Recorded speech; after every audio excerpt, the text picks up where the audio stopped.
Hello, my name is Clocky, and welcome to Nobody Listens to Me Anyway, a podcast about whatever I want to talk about. And today we're going to kind of continue on a theme from the last episode. If you have not had a chance to listen to the last episode, I really recommend you do so. It was a very hard one for me to record, and I do plan on expanding upon it in the future and have more to say about it, but as a standalone, that's that for now. Again, warning, it does have a lot of triggers in it, and some of those triggers will be very lightly touched upon again in this episode, including domestic violence, abuse, scamming, and I'm going to be talking very heavily about the topic of a parasocial relationship. But before we even start talking about what all that is, hi, my name is Clocky. This is my brand new podcast. Thank you guys so much for listening. I really appreciate it. This podcast is available on Spotify, Apple Music, and Amazon. So please check it out, give it a like, give it a rating, and keep on listening. I really appreciate you guys tuning into this and listening to me, even though I thought nobody would. And that's really amazing. So without too much more, let's just start talking about it. So we're going to really get into parasocial relationships today. A parasocial relationship is not a new concept, but it's a concept a lot of people haven't put maybe too much thought into. And the reason I'm really bringing this up is it's happened quite a bit to me as a female content creator on the internet, as well as it's been very heavily brought back into the limelight recently with a very popular Twitch streamer named Amouranth. Now, I don't want to talk too much about them, but I will be bringing up a few of their points later on in this episode. So, what is a parasocial relationship? A parasocial relationship is when you experience a one-sided emotional attachment to a media person, a fictional character, a content creator, a cosplayer, a model, an actor, anything. So you may be watching them live on stream, you may be interacting with them on Twitter, seeing their content on Instagram, TikTok, their live streams, wherever, watching all their movies, going to premieres, all sorts of stuff like that. And you feel like you have developed a connection to this person. You know who they are, you know what kind of content they make, you know what they're aspiring to be, and you feel like you know them in and out. But at the same time, that person you feel so connected to doesn't know you. And while they may interact with you on a live basis or react to your tweets or comments on a post, it does not mean that they feel the same about you. So it is very one-sided, as you see them on camera, but that person doesn't see you on camera. You watch them, they don't watch you. A parasocial relationship can also have parasocial interactions, which are different. The relationship is feeling that you have developed love or passion for this person. You start to think about them in your daily life. You think about how they're doing, what they're feeling. You may even feel romantically involved with them, or that you may feel that you have a romantic chance with that person. You may view them as whatever act or show that they are putting on, whether it be that they are single or that they're just presenting themselves and you automatically assume that they are single. So you feel that you have a romantic chance with them and want to date them. So you may donate money, give tips, give subscribes, promote on your page, sponsor them, anything to keep on top and put your name in their mouth.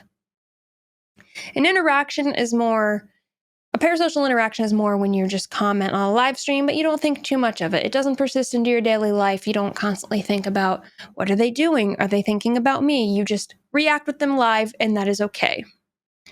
I've had a few of these parasocial relationships come into my daily life fairly recently and over the whole journey of my content creation, where people start to donate large gift subs to me, large tip amounts, bits, cheers, you name it. They'll retweet every post that I post on Twitter, and they'll be like, I know Clocky best. I know her more than anyone else.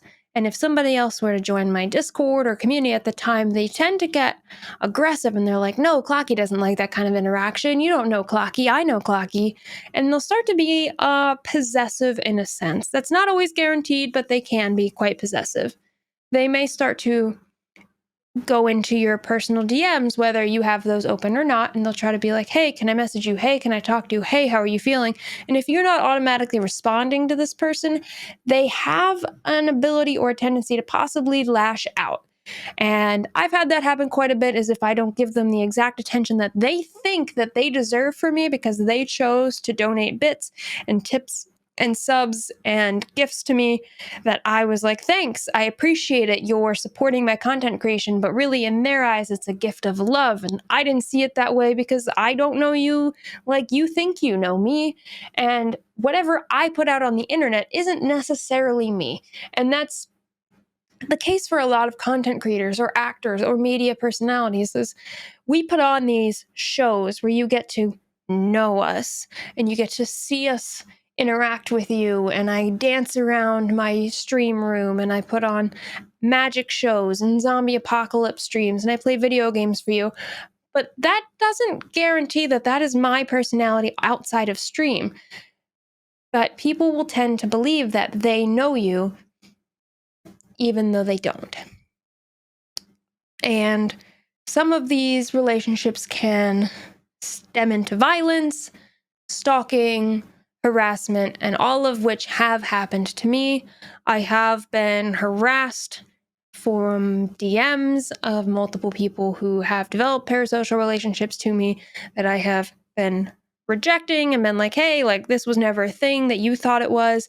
And I don't know where you're getting this attention, but we've got to stop. So they'll lash out, they'll get aggressive, they'll threaten to come find you, they'll threaten to harm you, they'll threaten to expose you. They, in some cases, depending on how much they've financially donated to you, they call for suing, they call for you to give their money back that you've stolen from them. And this really has been being brought back up with Amouranth. Amouranth is a Twitch streamer who recently was revealed on her own live stream that she was married this whole time and in a very abusive relationship. For me personally, after my last episode, if you listen to it, is very hard to watch.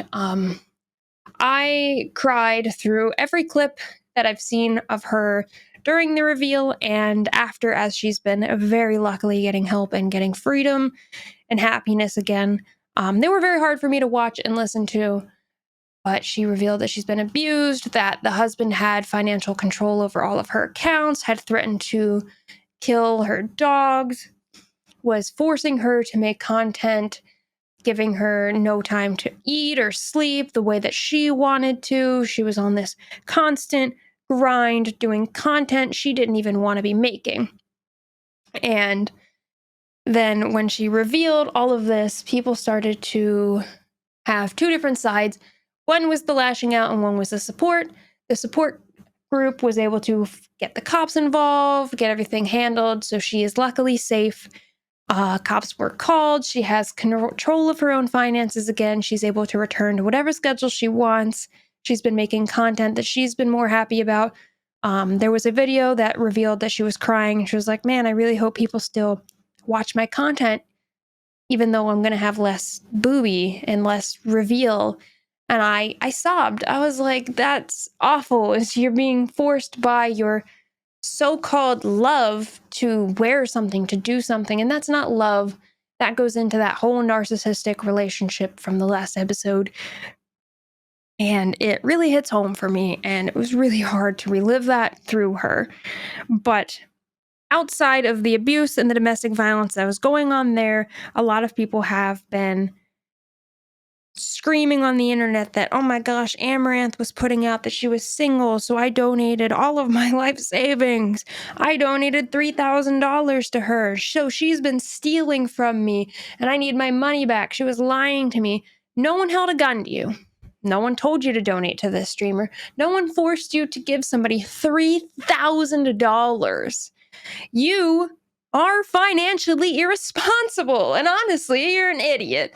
I don't feel bad. If you want to support a content creator, I'm all for it. I've supported my friends and I will continue to do so. And if you want to support me, that's great. That's wonderful. But you should never, ever, ever expect something in return for a donation, for a gift. A gift is not meant to be reciprocated. It's meant to come out of the kindness of your heart, or you just feel you want to pay for the service. But these people are lashing out like they thought that giving Amouranth $3,000 was the ticket to her falling in love with them. She probably barely knows your name. She has 6 million followers on Twitch. $3,000 is an incredible amount of money, and it would make anybody feel so wonderful, but that does not mean you have any control over what she does with her content, what she does with her life, or if she even gets to know you or know your name, or develops any sort of relationship with you.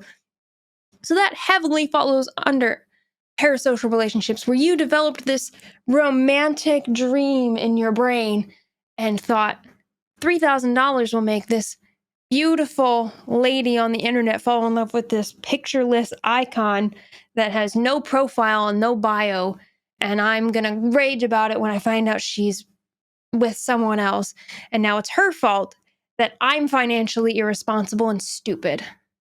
I don't know what to do with my money, so I gave it to somebody else.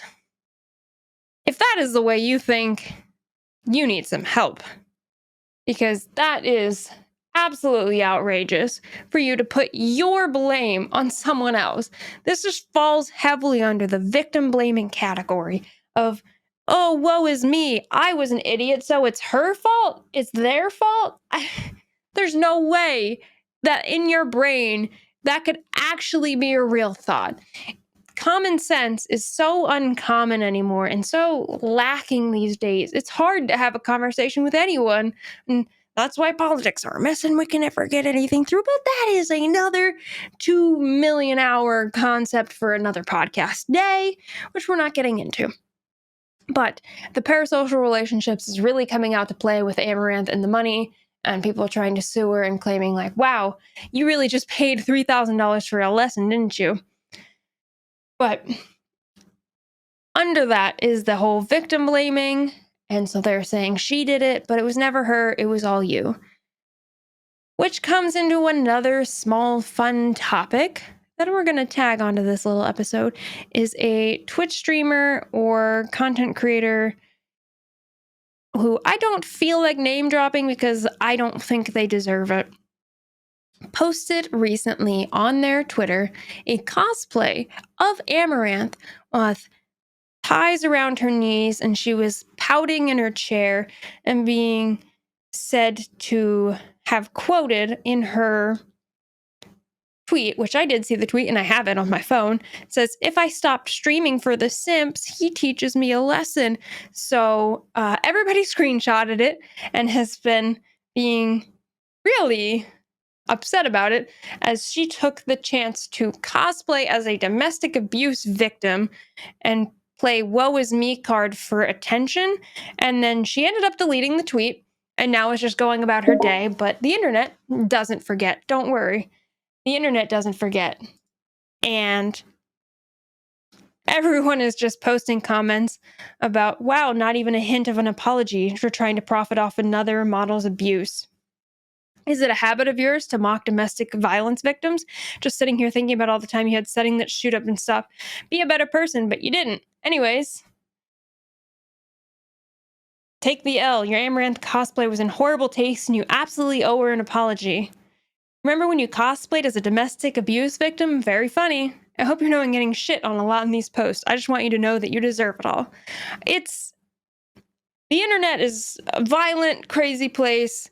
And I don't believe anybody should get hate comments. I don't think cancel culture is the lifestyle we should be going for. But for you to take advantage of somebody's abuse and finally them seeing freedom and happiness on their own, and you think, this should be funny. Let me post memes of getting abused on the internet. I'm sure everybody's going to love it. What was your thought process? You are just playing into victim blaming, and women should support women, and you're not helping. And you're honestly a disgrace. And I hope that your platform falls because you don't deserve any kind of attention that is positive for you, especially after this is not the first thing that I saw of them. They also posted a lewd, sexy cosplay of the Queen when she died. Now, I don't want to get into politics of America, and I don't want to get into the politics of the UK, but regardless, I think it is an incredibly nasty, poor, disgusting taste to make fun of somebody who dies. Death mocking is, I wouldn't say ideal. I wouldn't say it's a fun conversation to get into, but you thought, a public figure died, so I'm going to loot it and make fun of it on the internet, and then I'm going to make fun of a domestic abuse victim. So it's seems to be in your brain that you're wired incorrectly, and I hope you get therapy or help, or don't. But I hope you're unsuccessful with whatever you do, because you don't deserve it. Women should support women. Men should support women. Men should support men. But there is no love in this world. There is no support. It is all egotistical, parasocial relationships. And there's such a lack of empathy and such a lack of sympathy. I wish we could do so much more to change the world. But we can't. So until then, I'm going to be here on this podcast that nobody listens to anyway, ranting about whatever I feel, whatever gets me going, whatever fires me up. And we're gonna keep going. I'll hopefully teach you some things in the long run, and hopefully I'll learn some things in the long run. And I have a whole lot of plans coming up for different podcast episodes. But if you liked this kind of episode, please let me know with a comment, a like. Please subscribe. Check me out on Spotify, Apple, Amazon. Remember to check out my YouTube channel as well. And I have a merch store that will all be provided in the description. So if you'd like to check that out, I would really appreciate it. But thank you guys so much for listening. If you listened, and if you didn't, that's really sad, because I'm cool and you should listen. But I'll see you in the next episode. But for now, I'm clocking out. Thank you so much. Bye.